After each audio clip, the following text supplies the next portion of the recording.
Psychedelic mushrooms will be on the November ballot here in Colorado. So voters will be asked if those mushrooms containing psilocybin and psilocin should be decriminalized for those 21 and older. Denver 7's Colette Bordelon is taking this debate 360, going in depth on what the ballot measure allows and how this bill could help people in our state.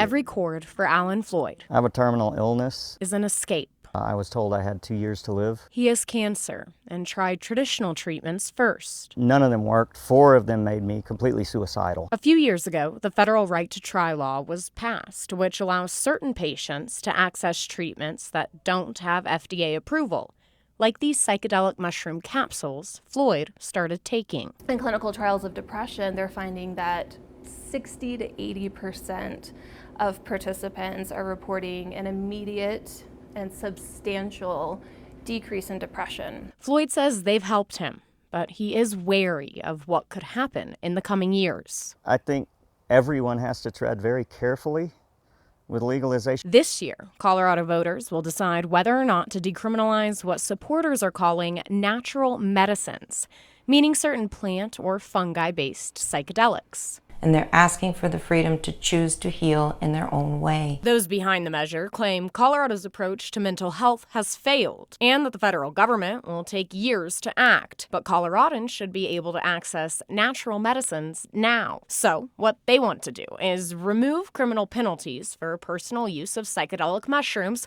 for people 21 and up. But people younger than 21 could still be charged with a drug offense. This is going to be very, very bad for the state of Colorado. Jeff Hunt will not be voting for this initiative. Any time that commercialized drugs have wreaked havoc on our communities, it all started out under the guise of it being some type of health-related solution. So many signatures that Initiative 58 will be on the November ballot. If passed, it would create the Natural Medicine Advisory Board by January of next year. The qualifications and training for facilitators of the natural medicine would be outlined within a year. Healing centers could start applying by September of 2024. 2 years later, in June of 2026, the board could decide to broaden natural medicine to other psychedelics. The state and advisory board will determine the exact timeline during the implementation process. We want to make sure that these prices aren't getting so out of hand. There's also a retroactive element in the measure, meaning records could be expunged. For patients, the natural medicines would be administered at healing centers, but anything grown outside of a healing center by an individual cannot be sold. This is about making money off the backs of drug-addicted Coloradans. He's concerned the psychedelics would become commercialized, like cannabis did.